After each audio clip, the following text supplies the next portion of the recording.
Salut tout le monde, j'espère que vous allez bien. On se retrouve aujourd'hui dans un nouveau point lecture où je vais vous présenter 4 romans. 4 romans qui sont dans l'ensemble bien différents et qui étaient pour le coup des plutôt bonnes lectures. Le premier roman dont je vais vous parler, il s'agit de L'Enfant Interdit de Margaret Peterson Haddix, chez Rajo Éditions. Je pense que vous l'avez déjà vu sur la chaîne puisque je l'ai lu pendant la semaine où j'avais fait un vlog. Donc vous avez déjà dû en entendre un peu parler, mais on va recommencer. Donc là, on vit dans un univers où en fait le gouvernement a décrété une loi il y a plusieurs années qui impose aux familles de n'avoir que 2 enfants parce que sinon il y aurait une pénurie alimentaire, etc. etc. Donc les familles n'ont pas le droit d'avoir plus de 2 enfants. Alors ça, c'est valable pour tous, hein. C'est valable pour les paysans comme pour les riches, c'est vraiment valable pour tout le monde, c'est 2 enfants, point barre.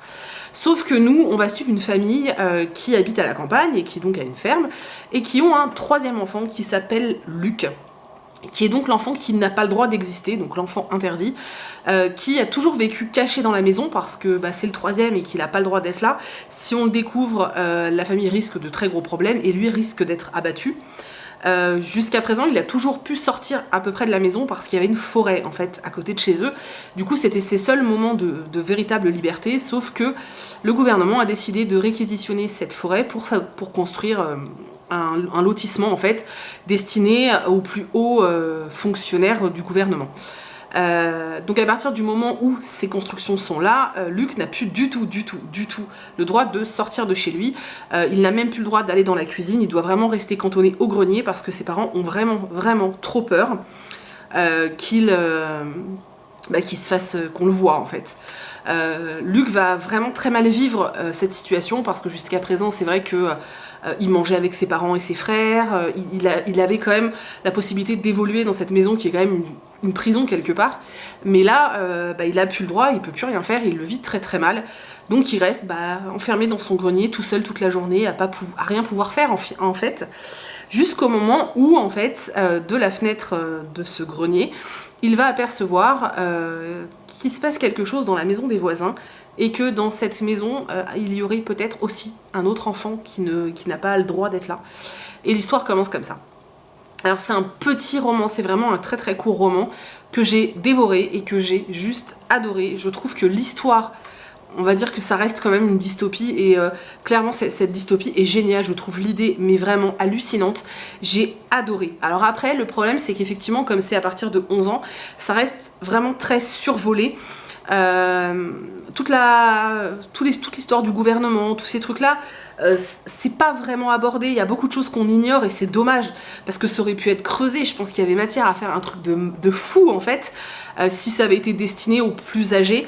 Ça n'empêche que j'ai vraiment adoré. Maintenant je pense que certains pourraient quand même rester sur leur faim à se dire mince, j'en voudrais plus, etc. C'est vrai que j'en aurais voulu plus. J'aurais adoré que ce soit un bouquin de 300 pages et pouvoir continuer à suivre Luc et continuer à savoir vraiment ce qui va se passer.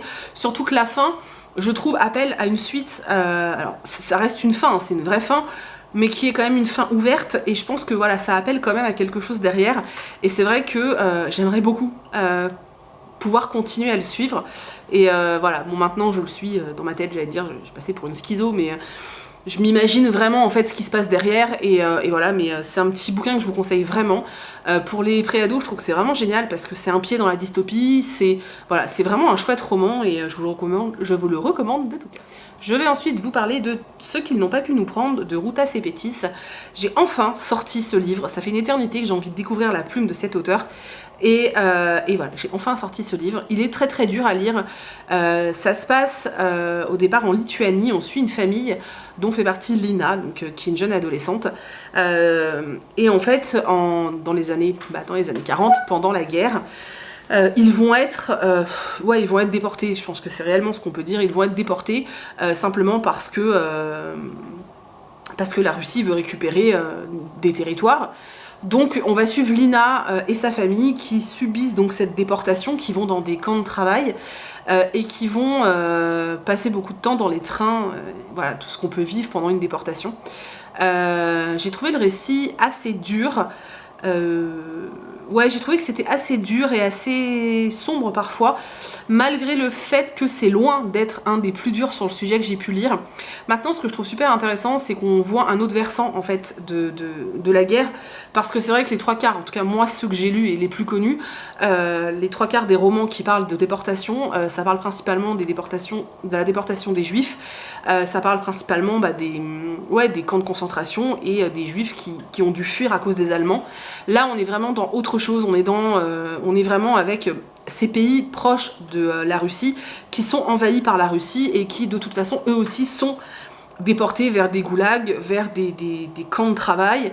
Voilà, pour moi ce qui a été le plus difficile dans ce roman, c'est pas la partie sur les camps de travail, parce que, alors c'est très dur, hein, mais c'est bien moins dur que ce qu'on a pu lire sur, enfin ce que j'ai pu lire en tout cas, sur les camps de déportation, donc c'est vrai que c'était un peu moins hard.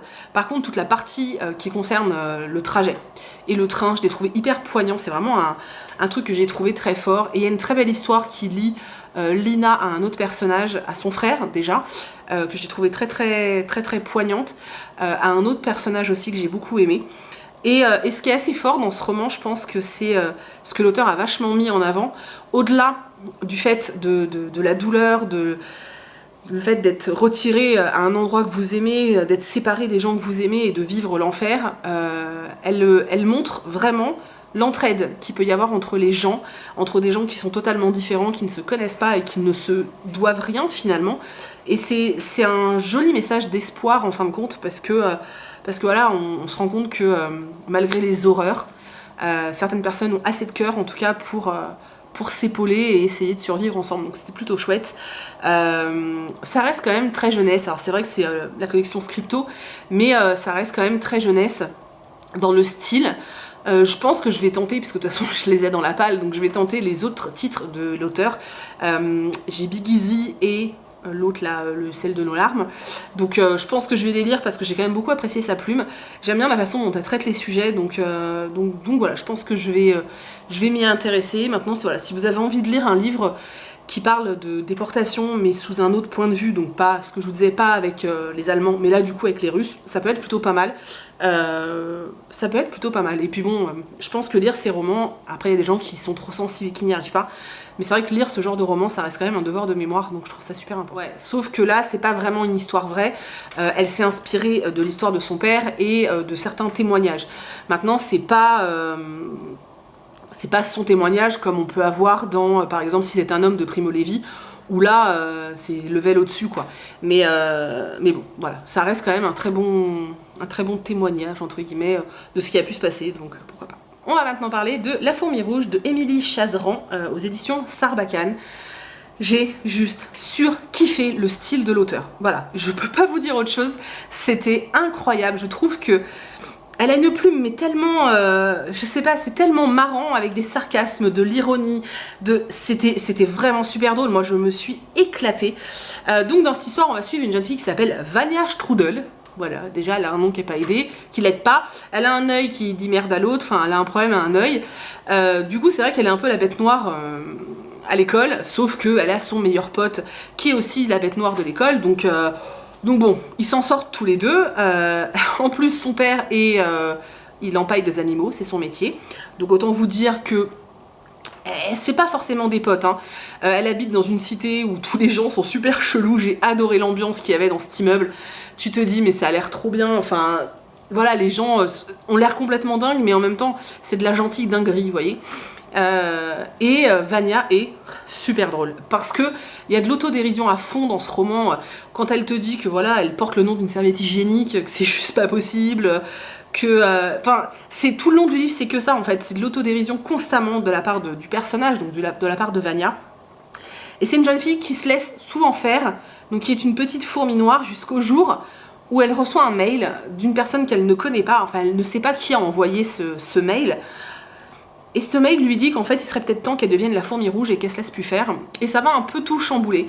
Moi, j'ai adoré ce roman. Je l'ai adoré principalement, je vous dis, parce que j'ai une grosse découverte de la plume de l'auteur. Il faut absolument que je regarde si elle a écrit autre chose, parce que j'ai juste adoré sa façon d'écrire. En tout cas, dans ce livre, c'était juste trop bien. tu peux pas ne pas sourire en lisant ce roman, c'est impossible. T'as forcément le smile parce que c'est drôle. Tu passes forcément un super moment de lecture. L'histoire est pas complètement dingue. Voilà, les personnages restent quand même super attachants. J'ai beaucoup aimé le papa de Vanya, moi, qui m'a fait juste délirer parce que, bon, forcément, je me sens un peu plus proche de lui par rapport à l'âge que de sa fille. Mais je l'ai trouvé hyper attendrissant parce que voilà, il est particulier, mais il aime sa fille et il veut qu'elle s'en sorte, quoi. Il la protège autant qu'il peut, surtout qu'il est seul, c'est un papa solo, et voilà, c'était vraiment touchant. Son meilleur pote est super marrant aussi, et non, c'était vraiment une super chouette lecture. J'ai vraiment passé un super moment, et je suis super contente de l'avoir lu. Je vous dis, je vais vraiment me pencher sur la suite de ce que peut faire cet auteur, parce que si vous avez envie de lecture fraîche et drôle, voilà, vous êtes obligé de sourire en lisant ce roman, c'est juste pas possible sinon.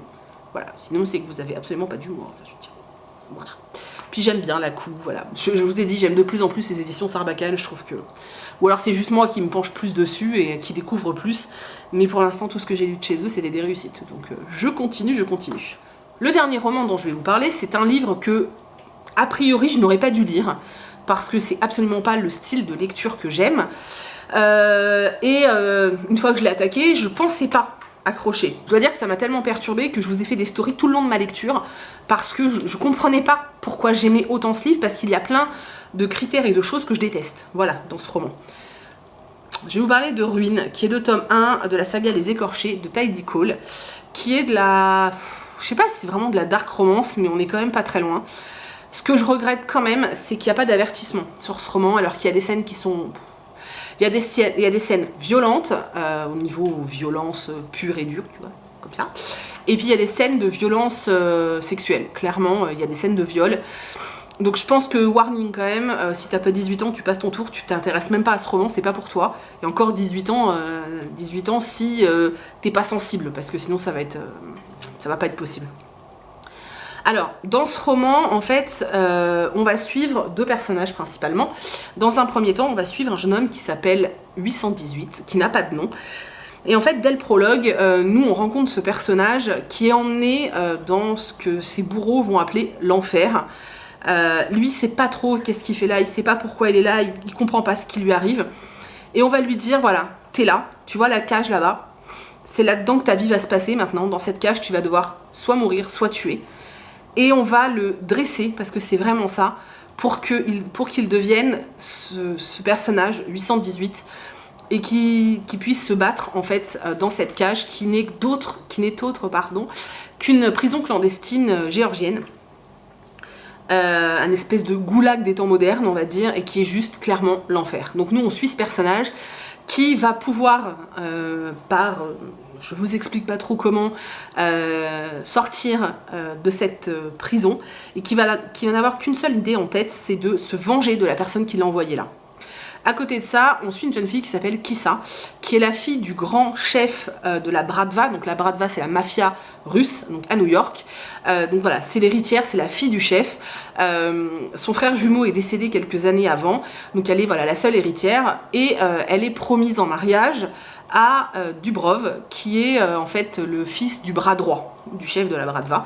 Sauf que Alik Dubrov, c'est juste un monstre. Clairement, c'est un monstre qui aime dominer, qui aime blesser, et qui la traite comme un objet, et il lui dit clairement, c'est un objet. Et c'est là que vous allez avoir des scènes très dures, parce que Kissa sait qu'elle doit, en fait, elle lui est promise, donc elle doit l'épouser, c'est les règles de la Bratva, elle n'a pas le choix, elle doit l'épouser. Mais à côté de ça, cet homme est horrible, c'est-à-dire que elle ne peut rien faire sans qu'il la surveille, sans qu'il la menace, sans qu'il la frappe. À aucun moment il va chercher à savoir si elle veut coucher avec lui. Il va la prendre de force constamment, et il va lui dire en fait clairement que de toute façon, si elle n'obéit pas, elle va le payer, et qu'il ira jusqu'à la faire saigner. Du coup, on a vraiment des scènes qui sont ignobles. Moi, il y a un moment, les scènes, je les ai sautées parce que c'était pour moi insupportable. Déjà que les scènes qui concernent 818 sont horribles parce que c'est très gore, c'est violent. Voilà, donc si en plus à ça tu me rajoutes des scènes de viol, moi je pouvais plus quoi. On va quand même arriver à un moment où forcément 818 et Kissa et la Bratva vont se retrouver, et là tout va péter parce qu'on va découvrir des secrets, on va découvrir plein de choses, et c'était super intéressant. Ce roman est tellement addictif. Vous n'imaginez pas, je n'arrivais pas à le lâcher. Pourtant, c'était violent. On apprend des choses qui sont mais vraiment horribles. Tout ce que je déteste dans les romans. Il y a ces scènes qui sont horribles entre Kissa et ce mec qui est monstrueux. Et pourtant, putain, les gars, j'ai kiffé, quoi. J'arrivais pas à lâcher le roman, j'étais à fond dedans. Je voulais absolument savoir ce qui allait se passer. Je voulais savoir, en fait. Je n'arrivais pas à lâcher ce roman. Et quand je l'ai fermé, bah, le lendemain, j'ai eu un manque. J'ai eu un réel manque.